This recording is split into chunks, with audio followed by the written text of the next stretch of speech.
Hi guys, welcome to Off the 10th Beer Reviews. My name is Chris, and today we're doing something a little bit early, I think. This beer is, yes, it is, as you can tell by the title of the beer and the title of this video, we're doing a pumpkin beer today from Great Lakes Brewing out of Etobicoke. We're looking at pumpkin ale.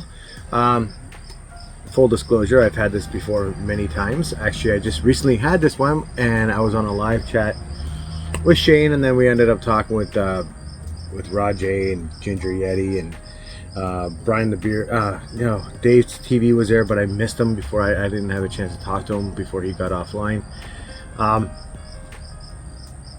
So we had a chat, and I came home from work that night when we were chatting, and I was like, fuck, I need a beer. So this was the first one I drank, and I didn't get a chance to review it. So today we're going to review this one. Let me see. This one's coming in at 5.5% alcohol by volume. It's in a 473 milliliter can. This beer is brewed with pumpkin and spices. Ingredients: water, malted barley, wheat, pumpkin, hop, spices, and yeast. So I'm excited for this one because I already know what this tastes like, but I want to tell you all about it, sons. That's right. I'm excited for this. Is it too early for pumpkin beers? I don't know. Is it too early for any type of beer? I mean, it's a beer. I mean, don't get me wrong. I love my Oktoberfest beers in September and around in the fall because they go good with food. So, this one was cold. I pulled it out of the fridge, a little bit of condensation, and it's not totally transparent. It is, it's a little bit cloudy and a little bit opaque, but there is, if I do this, I can see there's something behind there, but yeah, it looks good. Came off with a nice, just off white colored head on it. Condensed bumbles on it. Bumbles. No, I'm not online dating. Bumbles. Looks kind of nitro-ish, but anyway, let's take a smell.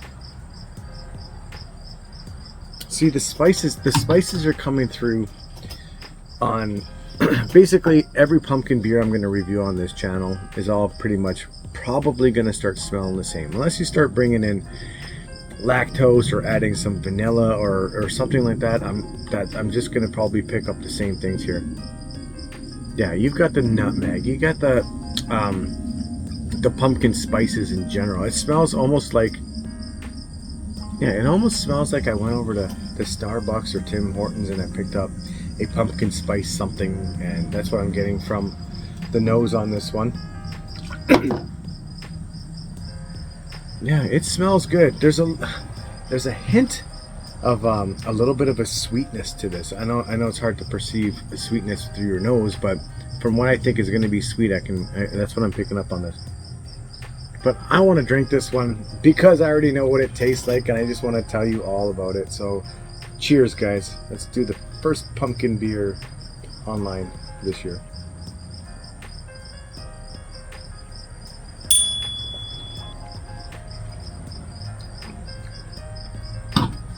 Okay, just like I remembered it, let's start at the beginning. Let's talk about the body and the mouthfeel on this one. This body on this beer at 5.5% is actually a lot better than I thought it was going to be the first time I drank it, as well as this time. I wasn't expecting it to have it's in the low end of medium, but it's not super light bodied or anything like that, or thin bodied, probably because of all the adjuncts, and probably the pumpkin is probably bringing up the body of this beer big time. For 5.5%, that my point is, it's actually really, really impressive for the body on this beer.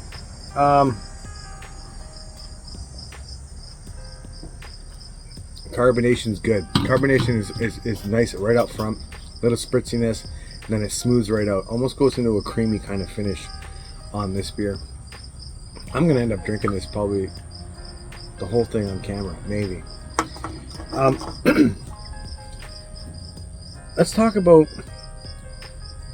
the very beginning sip of this, because you know what, I was afraid, because when you have a pumpkin beer, a lot of pumpkin beers over spice stuff. And also a lot of pumpkin beers and a lot of breweries, when they make a pumpkin beer, don't even use pumpkin at all. I know that these guys are using pumpkin in it.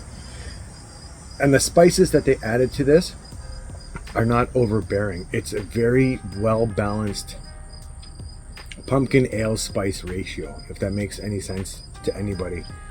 This beer is so good that I'm afraid that every other pumpkin beer I have this year is not even gonna like come close to this one.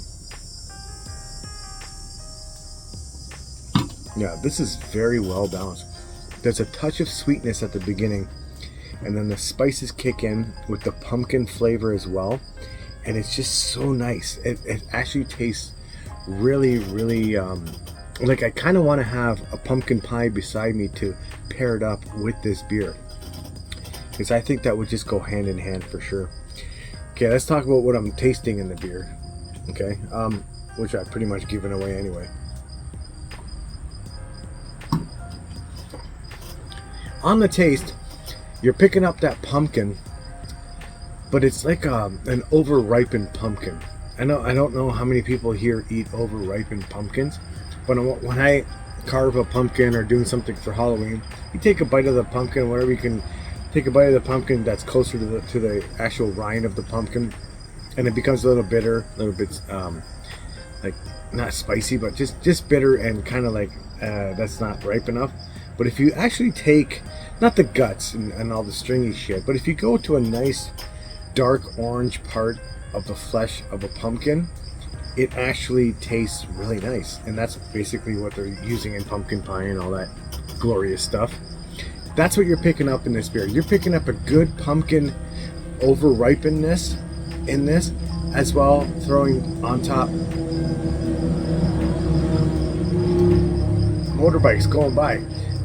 But anyway, not only are you getting the over-ripened pumpkin, but you throw in the spices on this beer, and you're getting a nice kind of it reminds you of every other kind of pumpkin spice drink, but not as super over-spiced and over-hyped, all kinds of bullshit. You're actually getting a nice pumpkin flavor with a nice spice to it, reminiscent of a nice, delicious pumpkin pie. It's basically what I'm trying to say. Minus any kind of vanilla or any cream or anything like that you would put on top of pumpkin pie, like whipped cream or anything like that. No, that's not in here. However, the creaminess from the body of the beer after you get past the first, little bit of effervescence and spritziness from the carbonation, it does kind of go creamy and smooth going down your throat, and it is fucking awesome. You know what? I have to rate this beer right now. So, pumpkin ale, Great Lakes Brewing, out of Etobicoke or Toronto or wherever you want to call it.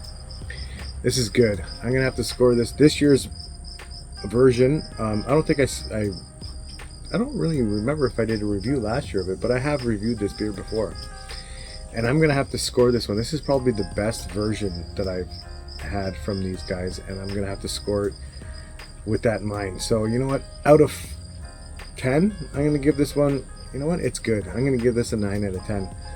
And every other brewery that I have a pumpkin beer from is going to be judged against this one. That's for sure. So anyway, guys, I'm done with this. Have you guys had this one before, or have you had this one yet this year? Let me know in the comments. Also, let me know in the comments if I could actually speak. Let me know in the comments if you guys think that this is too early to do a pumpkin beer. At the time of this filming right now, it's the end of August. I don't know if this is going to come out before September 1st or whatever. It might not, but if it does or doesn't, is it too early, or should I have waited, or should these beers in general just wait to come out maybe after Oktoberfest beers? I don't know. Let me know in the comments what you guys think. Anyway, thanks for watching, guys. I appreciate you guys more than you know, and till the next one. Oh, I just stole Joe's line. Jesus Christ. No, that's not my line. That's not my line at all. My line is this. I love you. Peace out. Bye-bye.